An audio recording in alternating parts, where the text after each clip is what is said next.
Je vais vous donner une information que les gens sont en train de nous cacher. En fait, Dramane Ouattara veut empêcher la marche parce qu'actuellement là, il ne peut pas fuir pour aller en France. Il ne peut pas fuir pour aller en France. Famille, regardez cette vidéo. Même le président français Emmanuel Macron, il est déporté. Regardez d'abord, regardez, et puis on vient. Le Premier ministre qui était tout à président. l'heure Le président de la République. Qu'est-ce que j'ai dit? Le Premier ministre. Alors c'est évidemment un lapsus, le président de la République, vous le reconnaissez ici de loin, sur les quais parisiens. C'est une image de solitude qui illustre évidemment le moment qu'il est en train de traverser. Le président qui semblait prendre un téléphone. Il y a beaucoup de consultations évidemment à mener pour lui en ce moment. La solitude du pouvoir, la solitude de la décision qui sera la sienne pour les heures qui viennent. Dissolution, nouveau Premier ministre, référendum. Donc Emmanuel Macron lui-même, il a du mal à gérer son problème. Donc en fait, Dramane Ouattara, il a l'habitude de quitter la Côte d'Ivoire quand il y a marche. Donc cette fois-ci, là, comme il ne peut pas quitter la Côte d'Ivoire, voilà pourquoi il veut empêcher la marche. Mais il va croiser le peuple ivoirien sur son chemin. Je sais que vous êtes déjà prêts. Le 11, là, c'est dans quelques jours, c'est le samedi prochain. Là, on est aujourd'hui le mercredi. Apprêtez les lequets. Apprêtez les lequets. Parce qu'on va improviser. Oui, vous savez déjà l'itinéraire. Mais nous allons improviser, les gars. Quand on va arriver, et aujourd'hui, Dieu merci, c'est à Cocody que ça se passe.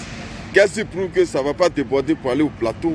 Qu'est-ce qui prouve que ça ne va pas arriver même dans la cour de Dramane Ouattara? Et il dit apprêtez-vous. Hein.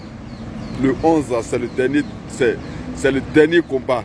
Vous savez, toujours dans un film, il y a toujours un dernier combat. Et dans le dernier combat, là, ce n'est pas le brave qui meurt. Mais c'est le chef bandit qui meurt. Avec tous ceux qui sont à côté de lui. Donc aujourd'hui, là, notre chef bandit, Dramane Ouattara, avec ses ministres, on ne peut pas tout dire. Apprêtez-vous seulement. Voilà, on va le dégager. On va le dégager. Merci de partager massivement la vidéo. Citoyens, citoyennes, l'heure est grave. Notre pays va encore vivre une élection présidentielle. Malheureusement, le contexte démocratique de cette élection présidentielle n'est pas satisfaisant, étant donné que beaucoup de revendications sont portées par l'opposition et la société civile et malheureusement, il n'y a pas eu de dialogue pour pouvoir résoudre tous ces problèmes, pour pouvoir trouver un consensus qui nous garantisse des élections inclusives, transparentes et apaisées. C'est pour cela que l'opposition a lancé un appel pour une marche le 11 octobre.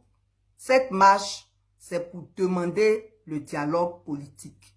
Cette marche, c'est pour demander le respect de nos libertés. Donc, c'est une marche pour la démocratie et la paix. Et participer à cette marche est une question de responsabilité individuelle.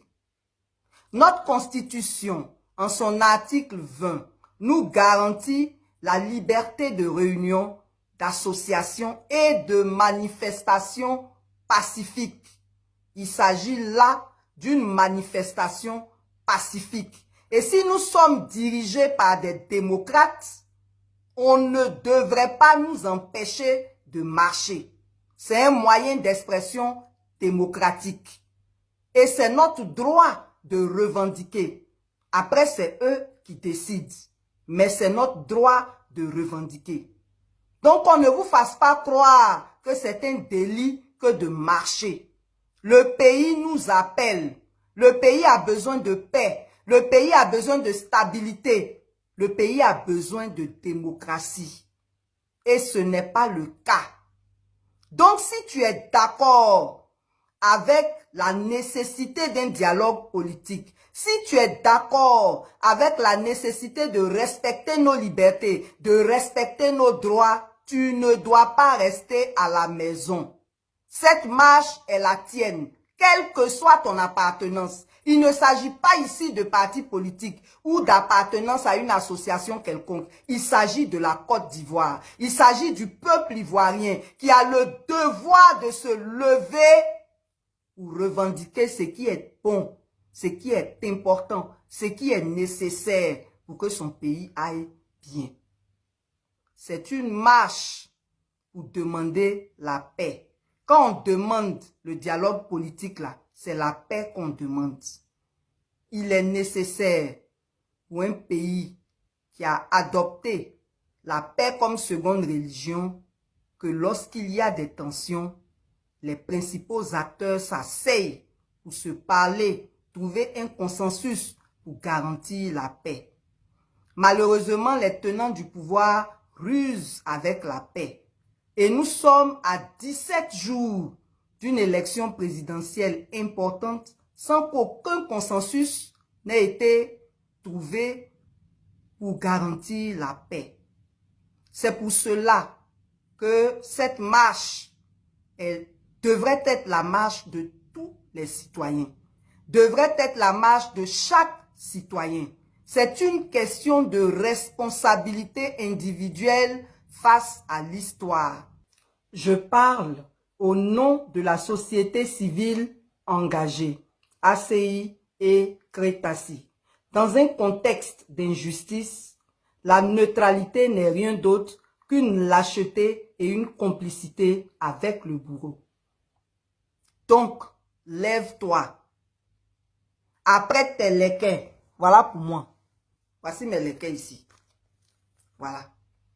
Après tes léquins, après ton maillot, le 11, tout le monde, rassemblement pour aller marcher. Rassemblement au Carrefour Saint-Jean pour parler au nom du peuple, pour montrer la détermination du peuple par rapport à la paix, par rapport à la démocratie. Le pays t'appelle, réponds à son appel. L'histoire nous regarde. À bon entendeur, ça.